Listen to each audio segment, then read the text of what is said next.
अपने बढ़ते पागलपन में वनराज से हो सकता है बड़ा नुकसान। नमस्कार दोस्तों, स्वागत है आपका आपके अपने चैनल हंग्री स्पिरिट्स में। हंग्री स्पिरिट्स देख रहे सारे दर्शकों का मैं अंजू शर्मा दिल से स्वागत करती हूँ। तो वनराज शाह जो पागल हो चुका है, अब तो क्लियरली दिख रहा है कि पागल हो गया है। वो इस सदमे से नहीं उबर पाया तो उसका दिमाग इस तरफ चला गया कि मुझे समर को इंसाफ दिलाना है, मुझे उस इंसान को मारना है जिसने मेरे बेटे को मारा है। अब इन हालातों में वनराज से जो गलती हुई, उस गलती का खामियाजा ये निकला कि वनराज की गवाही को अब कोर्ट मानेगा नहीं। मगर इसके बाद वनराज का जो रूप है, जो पागलपन है, वो बड़े नुकसान की तरफ संकेत करता है। दोस्तों चलिए चर्चा करते हैं। पहले वही निवेदन, जिन्होंने अभी तक चैनल को सब्सक्राइब नहीं किया है कृपया कर दीजिए। साथ में दोस्तों बेल आइकॉन दबाइएगा ताकि आपको हमारे वीडियोस के नोटिफिकेशन मिलते रहें। वनराज शाह जो एक बड़ा नाम है इस धारावाहिक का और अपने एक एटीट्यूड को वो रिप्रेजेंट करता है।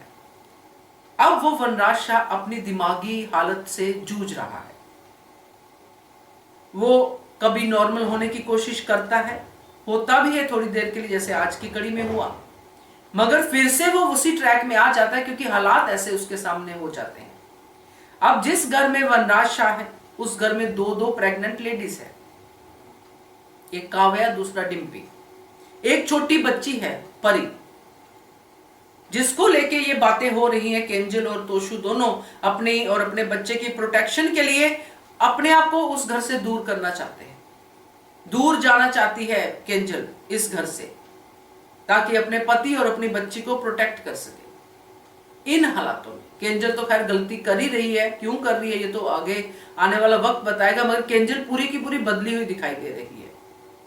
अब जिस घर में दो प्रेग्नेंट लेडी, एक छोटी बच्ची, बूढ़े माँ बाप और जो संभालने वाला तोशु है वो घर पे नहीं है, एक ही जवान लड़का जो संभाल सकता है वो नहीं है।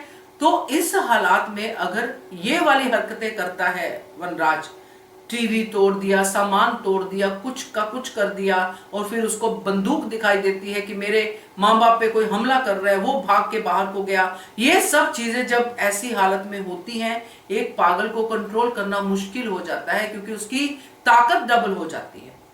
अब ऐसी हालत में वनराज को कंट्रोल कौन करेगा? बापूजी तो कर नहीं सकते हैं, बा भी नहीं कर सकती, काव्या भी नहीं कर सकती, डिम्पी भी नहीं कर सकती है।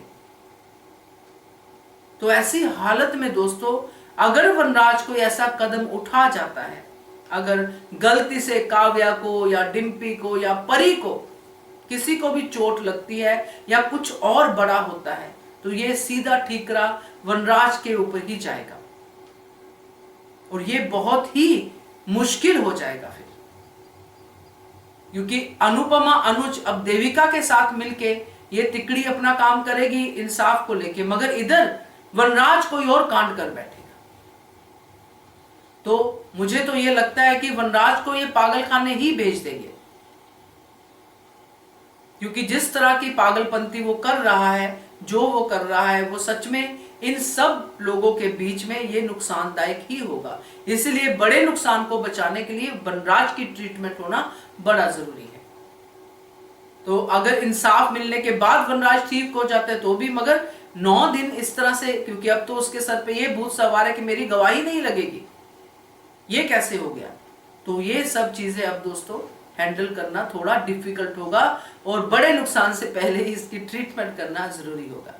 क्या कहते हो आप इसके बारे में? कमेंट कीजिएगा। देखते रहिए channel Hungry Spirits. Thank you so much. Subscribe to our channel by clicking the subscribe button. Click the bell button and enjoy the latest uploads from our channel.